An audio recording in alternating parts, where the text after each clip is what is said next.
Hey guys, welcome to the Centre Bounce. In today's video, we're going over the rookies, the guys who are impressing in the preseason and the ones you guys should be putting in your team. Stay tuned.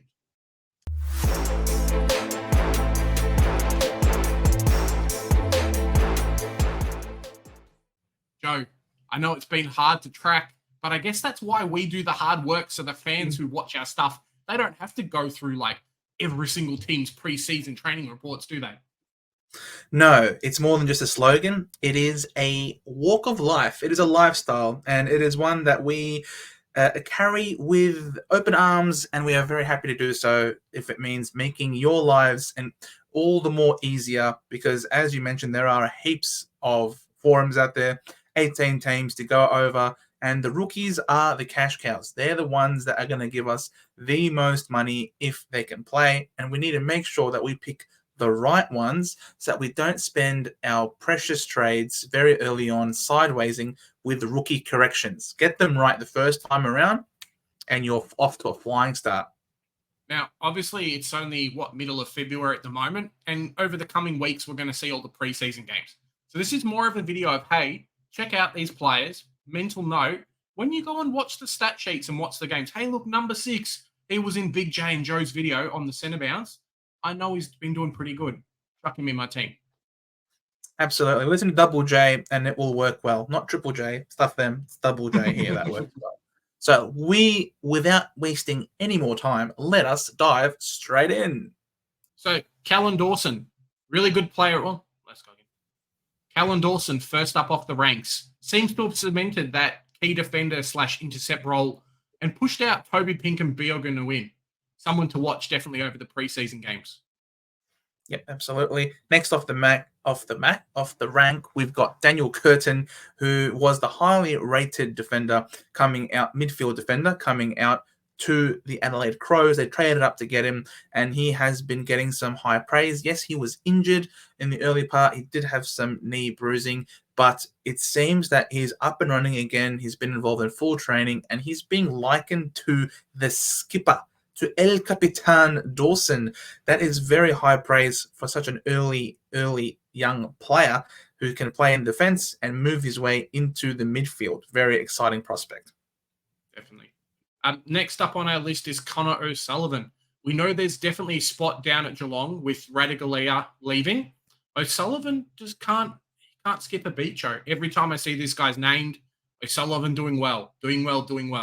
We know why Geelong did not want to trade the draft pick early, because they love this kid, and we should too. Absolutely. Next off the mark, we've got Tom Brown, who a lot of Richmond players, a lot of Richmond supporters are really raving about this guy, and they genuinely believe that this guy is well and truly in the mix for an early start. He does play off of half-back, which is really impressive. And some people have got him ahead of Trezise, which is why he is not in this top 6 defender rookie discussion. So Tom Brown, if he features early, will get to have the benefit of looking in the preseason games and in round 0 against the Suns. Joe, sounds like you've got the scoop there. Really? Josh Gibkiss is up. Well, you know how we go. Gibkiss is up next. So a guy who was drafted a few years ago has had some injury worries. But for more reports in the preseason, he's been flying, has been doing a little bit of forward line, but also some back line as well. I think definitely one of the players to watch over the preseason games and could feature in our teams very, very early. Yep, absolutely. And he's got some historical scoring as well to show that he can do it. We move to Zack Reed, someone who unfortunately hasn't been able to show us in the past his scoring ability, despite his great talent, because of various growing pains that he has had. He is a very big boy, but he is very mobile as well. He has been consistently among our best defenders at the Essendon Bombers during this preseason, and he's doing everything in lockstep with Big Ben McCrae. So we are very confident that this guy is going to feature in round 1, which means that he should be on everyone's bench. Yeah, 100%. Just the footage of like him going up, jumping in with those players. Colby McEvoy is the first of our midfielders. The most expensive midfielder that we've got. I know we've got Harley Reid in the forward line, but yeah, fantastic player. Seems to be playing that halfback distributor role there is a little bit of inkling as well that he might get used as a burst player through the midfield after a stoppage. So one to watch over the preseason. He should be in everyone's team, and I think at the end of the preseason games he will be. Yep. As should be Riley Sanders. I know he's playing for the Western Bulldogs, the Bevo maniac over there at the helm, but even he cannot deny the incredible talent that is Riley Sanders. He was always linked with the Dogs. They know what kind of player he is, and he is their next young Josh Dunkley. He will play early on. We know the Dogs and Bevo like to give the youngsters a fair crack at it. And this guy has been the MVP of the preseason all over the kennel preseason track records and track runners. They love this guy. If Rising Star could be nominated, I think he's already won it with all of the raving about him. Mate, there's a reason why the Dogs basically gave up their entire draft hand to get him in, because he's that good, and why North Melbourne wanted him as an NGA player and early access as well. Yeah. Matt Roberts is one that I don't think a lot of people have jumped on yet, but from all reports, the Sydney player is playing half-back. Yes, half-back as a midfielder, guys. He is a little bit more expensive, but one to watch over the next preseason games. And we even get a look in at round 0. He's featuring in my team early, and if we can get a half-back who's cemented in the best 22 at 156K, he's going to make bulk cash. Yeah, exactly, 100%. Plus some DPP cannot go wrong.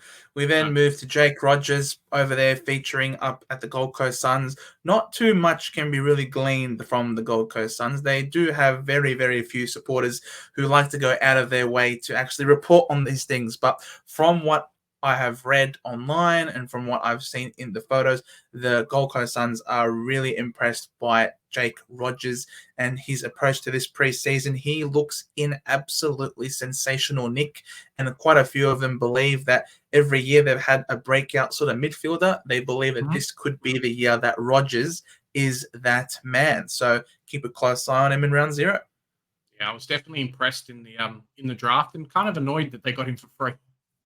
Yeah, I can understand that. Yeah. Darcy Wilson's next up on the list, and chatting to the boys over at Saints TV, this kid cannot do anything wrong. Has, the traits where he can just run for days, plays basically everywhere, but has been training more midfield wing. And for us in Supercoach, as long as he's best 22, he gets the ball, he's going to be used as one of those distributors up and down the ground, up and down, and just put wherever he needs. So fantastic player. He's in my team. The fact he's got DPP cements it even further. Watch him feature very, very well in the preseason games. Yeah, 100%. We then move to Jai Clark over there at the Geelong Cats. The Geelong Cats have not been a very positive ground for us, or team for us super coaches when it comes to the rookies. They do.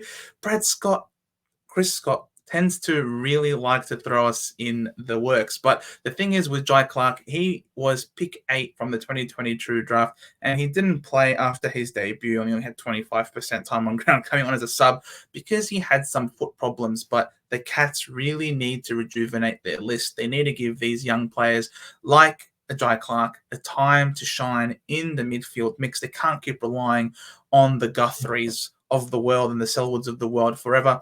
This guy, speaking of Selwood, this guy, Jai Clark, has been very closely linked and likened very strongly to Joel Selwood, who's a very strong inside mid with clean disposal and great leadership skills. So that we know how much the Cats love Joel Selwood. We can only hope that they love Jai Clark enough to give him a shot early on. From all reports, he's their number 1 player down there. So watch and see during the preseason. Yep. Josh Finn is the next one that comes up. And we've talked about Matt Roberts being someone who's playing halfback. In recent match sims, Josh Finn's done the same. And that's why he's currently 10% owned in Supercoach. One to watch because there's a lot of Port Adelaide players. But if he does feature in the best 22, he doesn't have an early buy and could be some decent coverage for a lot of people over the first 5-6 rounds. Yep, absolutely. We then move to the next guy on the list. That is Jeremy Sharp over there from the Fremantle Dockers, and who by reports is absolutely smashing every single running drill that they could possibly have on offer over there. He is running up and down the ground. He's running circles around everyone, and it it really looks like he's going to have a wing position nailed down pat with just how aerobically gifted he is. He is now a mature age player. He's now well and truly in his 20s. I think he's about 22, coming on 23 years old. So Jeremy Sharp should be right to go come round one. He's locked into my he's locked in on my bench, Joe, and he's never left after he made the trip across from Gold Coast. I'll tell you what. Yeah, absolutely. Clay Hall is another one. And West Coast midfielders, Big J, you're like, why are you going to pick this person? Seems to be doing very, very well in the contested game. We know they've got opportunities, spots at that club, and someone to definitely track over the preseason. Clay Hall is locked into my bench at the moment, hasn't left since basically being drafted, and there's a reason why. This kid is very good, is impressing, and one to watch. Yep, exactly. We then move to one Kane McFlynn out from Richmond, and he really burst onto the radar in recent times, really in the last week or so, having performed incredibly well in the intra-club, playing really as a midfielder. He really did himself no harm in the way he went about it. It's uncertain at this point if he will actually feature in round 0. I think this guy requires a couple of injuries before getting a call-up, but if someone like Prestia, for example, can't get up, or you would imagine Thompson Dow will be the next one to take his position. If he's not available, then Kane McFlynn is knocking on the door. So keep a close eye on the Richmond Tigers and whether or not Kane McFlynn gets a crack in. Yeah, definitely. The last one of our midfielders that we're looking at the moment is Cooper Simpson. Do you guys, do yourself a favor, check out the highlights on the Freo page on Twitter. What this kid is doing up and down the ground in the midfield is bloody fantastic. I think he's already half locked himself into a spot into that side. And being the middle of February, mate, how do you not have this guy on your team? Fantastic player, really quick, really, really good ball skills too. And I think they were very, very lucky to get him at their draft pick. Yep, exactly.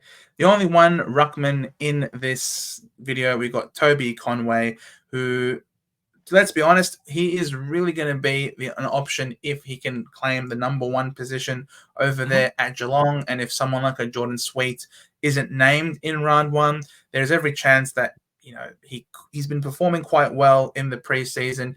He does have to beat out a Reece Stanley to be the number 1 ruck over there at Geelong. There's a chance that he could do it, but to be honest, it's not that high considering the new rule change, which allows ruckman to stick the arm out and almost like block the opposition ruckman. Conway is still a bit light on. He's still a bit skinny, so it might be the defining reason why he doesn't get a call up. But if Chris Scott doesn't mind that and he wants to blood him and wants him to learn the hard way, I suppose, then he really could be a very viable R3, considering Sweet is going to have a lot of contest for his ruck spot with Ivan Soldo and Dante Vicentini. Yeah, I think Naismith and a few of these other guys as well just aren't going to get picked at all. They're just going to be bench cover. So to have Conway as a potential spot at that R3, even if he does end up running off the bench and maybe play some forward line or something as well, could be an option for us there. Who's up in our forward line, Joe? Mate, it is, of course, the number 1 pick who probably should get an intervention order against half of Western Australia because they can't leave this kid alone. He's always on the back page of every single paper. I think he's been something like 30 newspaper articles already on the front or the back page. Like, it's bonkers over there in WA. Fantastic player, obviously number 1 draft pick. Has been touted to be this kind of halfback type player at that club as well. We've said it before on streams. We've said it before on videos. Every team is going to try and do the Dacos mold. North Melbourne did it with Sheasel last year. Looks like Harley Reid's going to be that type of person for West Coast. And it's just not as demanding on the body, which means that they probably will be able to play more games, which means more points for us on Supercoach. And, it's obviously a Supercoach friendly role. Could even be a keeper for us in the forward line, dare I say it. Eventually, yeah. We then moved to Jai Cully, who was picked up in the mid-season draft, and he is a really exciting player coming out from Dandenong, I think it was, and he was by far and away the best mid-season pickup. He went at number 1. Fortunately, he suffered an injury complaint and wasn't a knee injury and wasn't able to really fulfill his potential. but he has recently been involved in full match simulation at the club, which is an incredibly promising sign. He is a very talented player, very explosive, and if he does feature, there is no doubt in my mind that this guy will play every game as long as he is fit. He is part of the future that the West Coast Eagles are trying to forge, and for 193k with mid-time, very nice. Joe, that's what we want, mate. Just lock him in. What Charlie about Lazaro? Lazaro is the next one up. I don't know how I keep getting all these North Melbourne players, Joe. I think you're fixing the numbers, kind of like you, me, you, me, you, me. Hey, look, North Melbourne. Charlie Lazaro, someone who was picked up quite a few years ago, has always had troubles with getting a spot in the team. But from all reports, has been dominating preseason, coming super fit, super hungry, contract year. Check out his game against Gold Coast last year to show what he can do. If he gets a spot in the best 22, someone to track over the preseason games, definitely, hey, throw him in there because he's going to be able to score. Yep, absolutely. We then move to Caleb Windsor, who is the highly rated outside running type of player that Melbourne were always going to select, and they were linked to him right throughout the draft. The draft, and so he's really burst onto the scene in recent times. Some footage coming out from the Melbourne Football Club on their socials, just showing his line-breaking ability, his willingness to take a ball, kick it out of the back line, run on to receive the ball, take a bounce, take on a tackler, and kick inside 50. These are all wonderful traits to see in a young player. He's clearly got a lot of confidence. If he lines up in the best 22 in round 0, then we all really should be looking to get him in. Well, I mean, we were talking about everyone trying to run their own Nick Dacos. Caleb Windsor is that person for Melbourne. Yeah. Very different to the next guy. Yeah, very, very, not Nick Dacos. Tell you what, he'd wish he could like try Nick Dacos's boots. Orazio Fantasia came across from Port. We know how good this guy can be in the forward line. From all reports, he is coming back from injury. So someone to watch over the preseason games, but you could almost pencil him in for a goal or two every game, which means that he could really have a quick cash dump. Someone to watch. He's not in my side, but there's a lot of players around that price point that you guys should consider. Yep. Then move to Finn McCrae, who, let's be real, this kid gets a lot of attention because of that last name. He is, of course, siblings with Jack McCrae, who is an absolute superstar of the Western Bulldogs. It's always been a lot of hope and optimism around Finn McCrae having a very similar breakout, especially in his second year. It didn't happen. Of course, very difficult to break into a Collingwood side, which won the premiership. You know what I mean? So this could be, though, the year where everyone is raving about him. Everyone who attends the Collingwood training just have all eyes on Finn. And if he's making waves like this in a premiership winning side, could mean that he could be featuring early. And there was a report that I saw just, I think, today or yesterday, where no spots are guaranteed. And it doesn't matter if you won the flag last year, your spot is under jeopardy, which means that Finn McCrae could be featuring. Unfortunately, I do think there is a big sub-risk attached to him, but they need to play him. If they don't play him, he's going elsewhere. He should feature. I think he even was up for contract and they basically said, look, we're going to play you.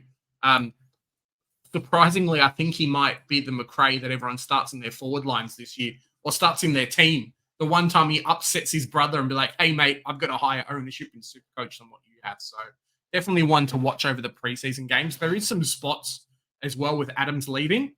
McCrae could come in and do that. Exactly. I don't know much about Morris, so I'll let you talk about him. Sure. But I guess I can talk about Aaron Cadman, who was the number 1 draft pick from last year. He is very, very impressive. He has been doing incredibly well in the preseason, not missing a beat. He's put on some size. Athleticism is still there. And part of the allure that we have with Aaron Cadman is that he has a very favorable early fixture in rounds 1 and 2, where he's playing against North Melbourne at home and West Coast. So if he plays in round 0, then there's every chance, and especially if he kicks a couple of goals in round 0 against Collingwood, he's in for a good time in rounds 1 and 2. Definitely. Now, Logan Morris, was picked up with Brisbane's first pick this year. I'm just going to read you what the club says, and then I'll tell you what he did on the weekend. Competitive young man, adds versatility to their forward group, tick. Really good contested player, tick. Strong mark, tick. And then leads and reads the ball well. Well, that looks like number 4. On the weekend, the guy already kicks 5 goals in the intra-club match. Definitely someone to watch over the preseason. Someone who could be forcing himself into that team. They need a player like him. He's going to be what Gunston should have been for them in that forward line. And Gunston's just left, so there's a spot for this type of player. Definitely someone to watch. And we get round 0 to kind of make more determinations on him. So I'm keen on this kid. We get round 0 and round 1 because Brisbane, unfortunately, have the round 2 bye. Well, there you go, right? And with that, guys, that is our quick rapid-fire run-through of all of the well-performing rookies that are available to us in this year's opening Classic Picker. Remember, I said at the start of the video, these are guys to track. If there's anyone we've missed, let us know down in the comments. PJ, why'd you not pick this player? He's my favorite one. He did all these things. Let us know. And if you find any articles or news, link us in there as well.